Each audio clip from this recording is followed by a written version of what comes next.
परीक्षा कैंपस के online platform पे आप सभी प्रतियोगी छात्र छात्राओं का स्वागत है। जैसा कि हम लोग TGT PGT practice set batch चला रहे हैं ज्योग्राफी में, आज हम सौरमंडल, ग्रह, उपग्रह, पृथ्वी, अक्षांश और देशांतर रेखाएं ये पार्ट 1 में देखेंगे और इनके प्रश्नों को सॉल्व करेंगे। आइए आज का जो पहला प्रश्न है देखते हैं। नीहारिका क्या है? ऑप्शन नंबर ए में है एक तप्त गैस का बादल, बी में एक तप्त गैस का गोला, सी में है धूल और मिट्टी के कणों का मिश्रण, डी में है इनमें से कोई नहीं। ऑप्शन नंबर ए सही होगा, एक तप्त गैस का बादल। अंतरिक्ष में दो तारों के बीच में ये बादल उपस्थित होते हैं। इसमें हीलियम, हाइड्रोजन, आयनीकृत प्लाज्मा और धूल के कण पाए जाते हैं।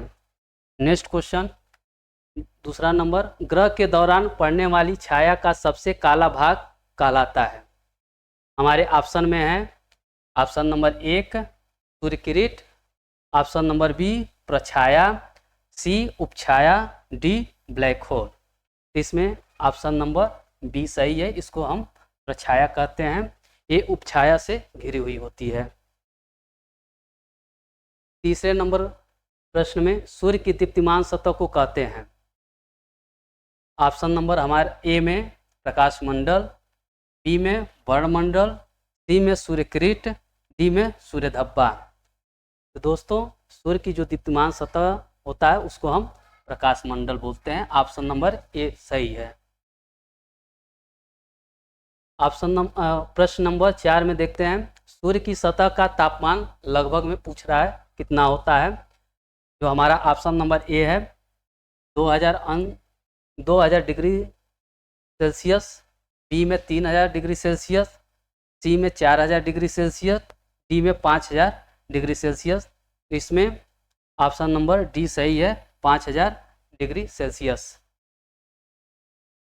प्रश्न नंबर 5वां जो हमारा है देखते हैं, चंद्रमा पृथ्वी के चारों ओर घूमता है और पृथ्वी सूर्य के चारों ओर घूमती है, किस विद्वान ने इसे सिद्ध किया था?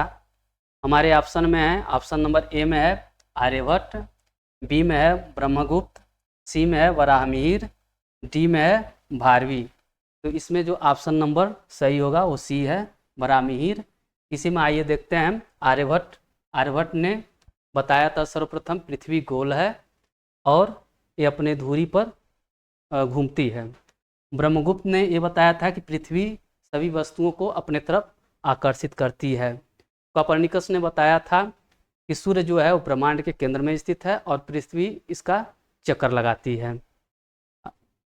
प्रश्न नंबर 6वें को देखते हैं, आकाश का रंग नीला होता है क्योंकि? हमारे ऑप्शन में ऑप्शन नंबर ए विभिन्न प्रकार के संयोग से नीला रंग उत्पन्न होता है, बी धूल कण द्वारा प्रकाश छितराया जाता है, सी ए और बी दोनों सही है, डी उपयुक्त सभी गलत हैं। तो इसमें हमारा जो ऑप्शन नंबर बी सही है, धूल कण के द्वारा प्रकाश छितराया जाता है। इसमें ऑप्शन नंबर बी। 7वें प्रश्न को देखते हैं, सौर कलंक है। हमारे ऑप्शन में दिया है ए में सूर्य की सतह के काले धब्बे, सूर्य के समीप काले धब्बे, सी सूर्य के समीप लाल धब्बे और डी में इनमें से कोई नहीं। तो हमारा जो ऑप्शन सही है तो ए सूर्य की सतह के काले धब्बे, ये सूर्य के सतह पर बनते हैं। ये कुछ घंटों से कुछ सप्ताह तक हो सकते हैं। इनका अधिक दिनों तक रहने के कारण जो रेडियो तरंग संचार होता है उसमें बाधा उत्पन्न होती है। 8वें प्रश्न को देखते हैं, निम्नलिखित में से कौन सा युग्म सुमेलित नहीं है? एक तरफ ग्रह दिया है, दूसरे तरफ सूर्य से दूरी।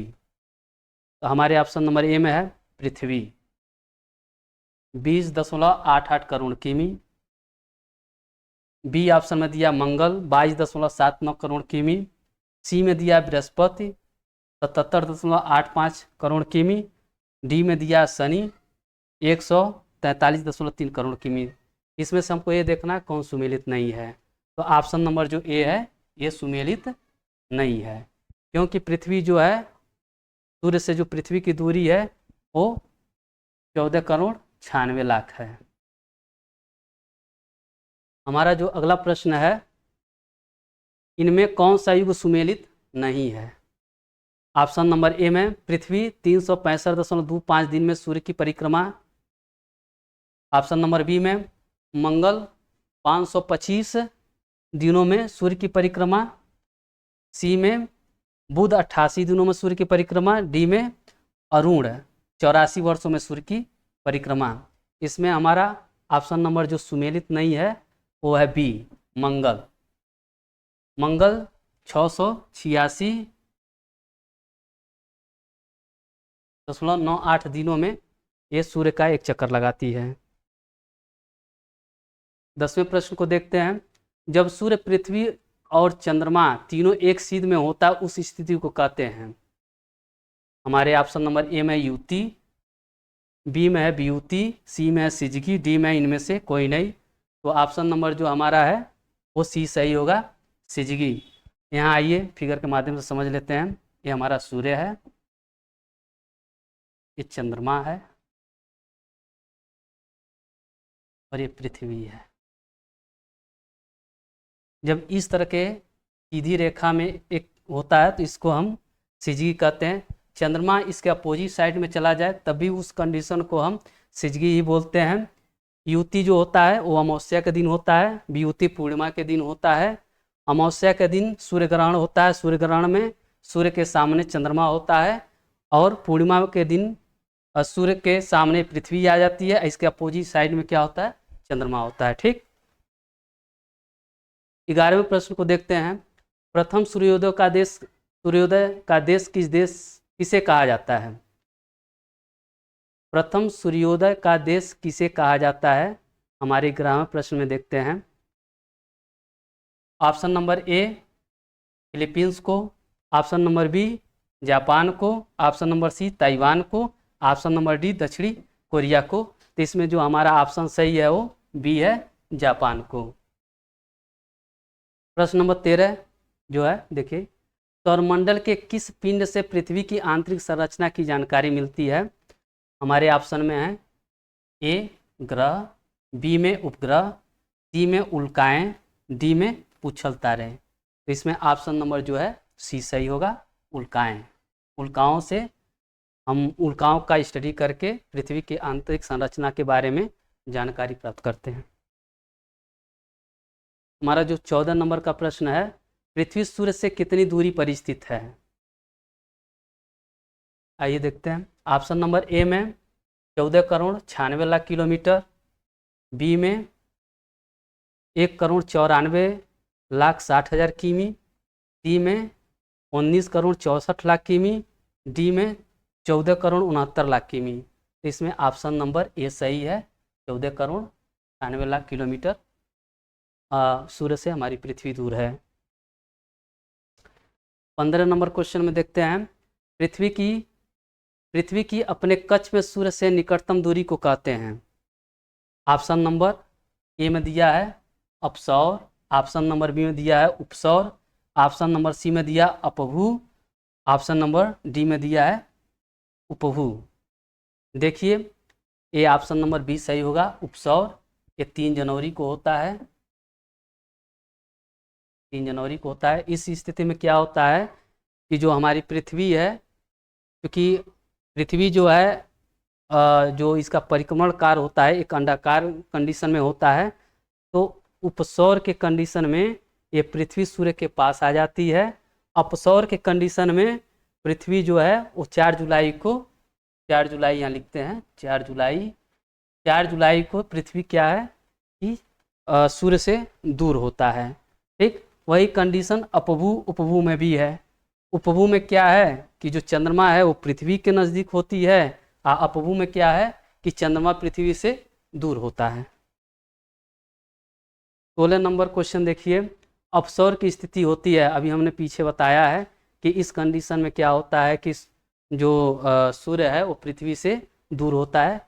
इसमें ऑप्शन नंबर ए है 3 जनवरी, बी है 21 जून, सी है 4 जुलाई, डी है 22 दिसंबर। ऑप्शन नंबर सी सही है, 4 जुलाई। प्रश्न नंबर 17 देखते हैं। पृथ्वी का औसत घनत्व है, ठीक।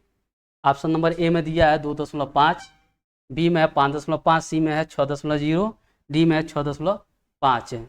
तो इसमें बी नंबर जो ऑप्शन है ये सही है, 5.5। हमारे सौर मंडल प्रणाली में सबसे ज़्यादा घनत्व हमारी पृथ्वी का ही है। 18वें क्वेश्चन को देखते हैं। पृथ्वी की उत्पत्ति की नीहारिका परिकल्पना का प्रतिपादन किसने किया था? ऑप्शन नंबर ए में देखिए कांट, बी में होयल, सी में मोल्टन, डी में लाप्लास। इसमें ऑप्शन नंबर डी सही है, लाप्लास। 19 नंबर प्रश्न को देखें। कांट ने पृथ्वी की उत्पत्ति से संबंधित किस परिकल्पना का प्रतिपादन किया था? ऑप्शन नंबर ए नीहारिका परिकल्पना, बी एक तारक परिकल्पना, सी ज्वारीय परिकल्पना, डी वायवराशि परिकल्पना। इसमें ऑप्शन नंबर डी सही है, वायवराशि परिकल्पना।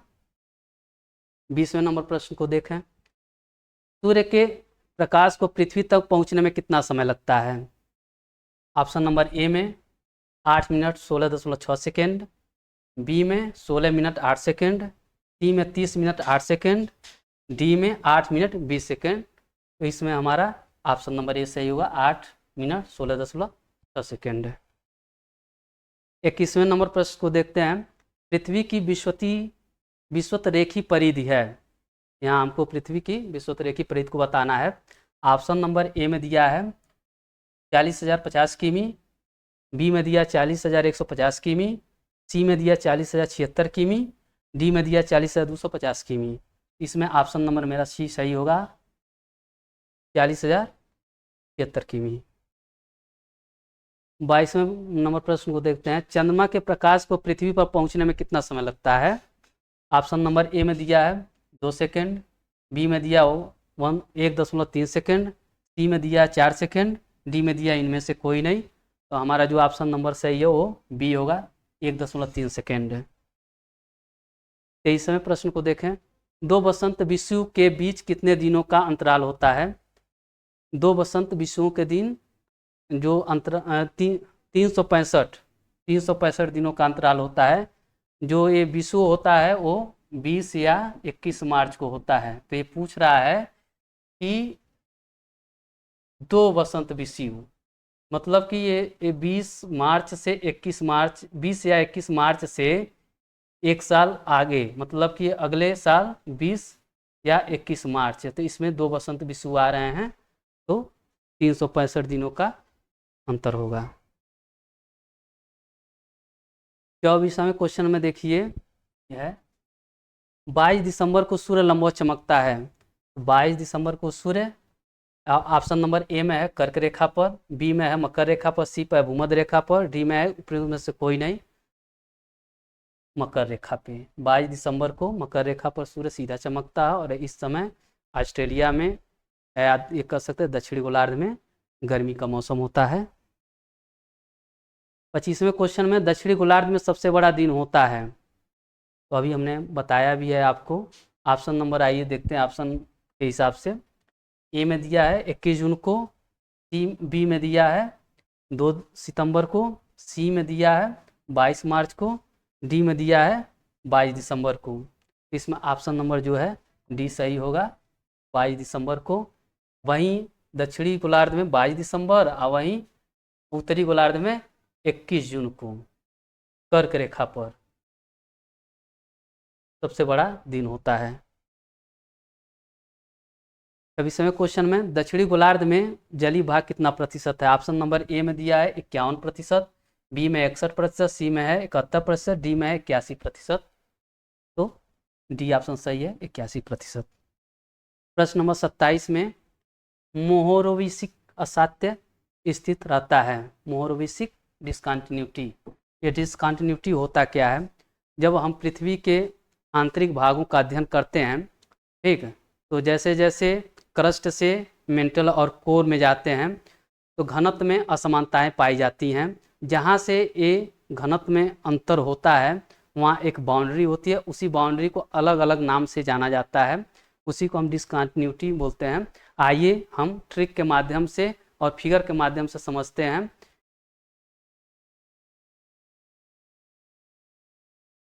ये पृथ्वी का एक पार्श्वकाट चित्र है। इसमें देखिए हम एक क्रस्ट है, ये क्रस्ट है। क्रस्ट को हम दो भागों में बांट लेते हैं, ऊपरी क्रस्ट और निचली क्रस्ट है। यहीं देख लीजिए 2.8 घन सेंटीमीटर, 3 घन सेंटीमीटर। यहीं देखिए क्या हो रहा है कि अंतर हो जा रहा है डेंसिटी में। तो इसको हम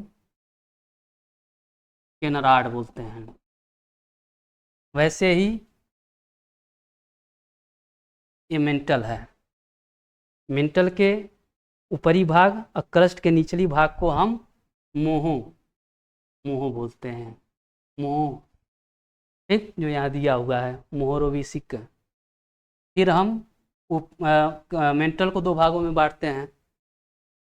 जब मेंटल को दो भागों में बांटेंगे तो उसको हम क्या बोलते हैं, रेपेटी। तो ये ऊपरा मेंटल हो गया, ये निचला मेंटल हो गया। फिर हम यहाँ एक लाइन और खींचते हैं, ठीक। अभी एक कोर का ऊपरी भाग और मेंटल का निचला भाग हो गया, इसको हम क्या बोलेंगे, गुटेनबर्ग। फिर हम एक लाइन एक बार और काटते हैं इसको, देखिए अभी ऊपरा कोर हो गया, ये नीचे का कोर हो गया, ठीक। तो इसको हम क्या बोलेंगे, लेहमैन। यानी क्रस्ट जो है हमारी, ठीक, ऊपरी क्रस्ट और निचली क्रस्ट को बांटने वाली जो डिस्कंटिन्यूटी है उसको केनराड बोलते हैं। निचली क्रस्ट ऊपरी मेंटल को मोहो, फिर निचली मेंटल को मेंटल के बीच के भाग को जो है उसको रेपेटी, और निचली मेंटल को ऊपरी कोर को गुटेनबर्ग, और जब हम कोर में जाते हैं तो कोर के बीच के दो हिस्से को जो बांटता है उसको लेहमैन कहते हैं, ठीक है। इसको ट्रिक से कैसे याद रखेंगे वो देख लीजिए। कमरगुल, देखिए कितना सटीक है, इसको याद कर लीजिए, इससे मिलता जुलता है। क से केनराड, म से मोहो, आर से रेपेटी, ग से गुटेनबर्ग, ल से लेहमैन, ठीक है। आइए तो इसमें देखते हैं हमारा ऑप्शन कौन सा सही होगा। ऑप्शन नंबर ए में दिया प्रॉपर्टी और मेंटल के मध्य, बी में दिया ऊपरी मेंटल और निचली मेंटल के मध्य, सी में दिया ऊपरी और निचली प्रॉपर्टी की परतों के मध्य, डी में दिया मेंटल और बायक्रोड के मध्य। तो देखिए हमारा ऑप्शन नंबर ए सही होगा, प्रॉपर्टी और मेंटल के मध्य है। ये जो प्रॉपर्टी का निचला हिस्सा हो जा रहा है और फिर मेंटल का पूरा हिस्सा। ऑप्शन नंबर ए सही है। 28वें नंबर प्रश्न को देखते हैं। गुटेनबर्ग असंबद्धता बीच में है। गुटेनबर्ग सियाल व सीमा, ऑप्शन नंबर ए में दिया सियाल व सीमा की सीमा, सियाल व अंतरतम की सीमा, मेंटल और अंतरतम की सीमा, उपरोक्त में से कोई नहीं। तो हमारा जो ऑप्शन नंबर इसमें सही होगा वो सी सही होगा, मेंटल व अंतरतम की सीमा। अंतरतम वही कोर है, कोर की ऊपरी भाग, और मेंटल का निचला भाग। तो क्या होगा, ये गुटेनबर्ग के नाम से जाना जाएगा इसको, ठीक। प्रश्न नंबर 29 में देखते हैं। पृथ्वी की भूपट्टी तथा ऊपरी मेंटल भाग में प्लेटों का संचरण निम्नलिखित में से किस माध्यम से शक्ति प्राप्त करता है। ये पूछ रहा है कि प्लेटों का जो संचरण होता है वो शक्ति कहाँ से, किस माध्यम से प्राप्त करता है, ठीक। तो हमारे ऑप्शन नंबर ए में है गुरुत्वाकर्षण से, बी में है रेडियो एक्टिव पदार्थों से, सी में है चट्टानों के भार से, डी में है संवहन से। तो ऑप्शन नंबर बी सही है, रेडियो एक्टिव पदार्थों से। हमारे आगे का प्रश्न जो है 30वां नंबर। पृथ्वी की आंतरिक परत नीफे के निर्माण में किन तत्वों की प्रधानता होती है। आइए देखते हैं। ऑप्शन नंबर ए में दिया है सिलिका एवं एल्युमिनियम, बी में दिया सिलिका एवं मैग्नीशियम, और सी में दिया बेसाल्ट एवं सिलिका, डी में दिया निकिल एवं लोहा। हमारा ऑप्शन नंबर डी सही होगा, निकिल एवं लोहा। यहाँ देखिए नाम में जो दिया है नीफे, नी से निकिल, ए से फेरियम। फेरियम क्या है, एक लोहा का प्रूफ है। आज का सेशन यहीं तक समाप्त होता है। फिर हम मिलते हैं नेक्स्ट वीडियो में, उसमें भी हम 30 प्रश्नों को सॉल्व करेंगे पार्ट 2 में। तब तक के लिए बहुत बहुत धन्यवाद।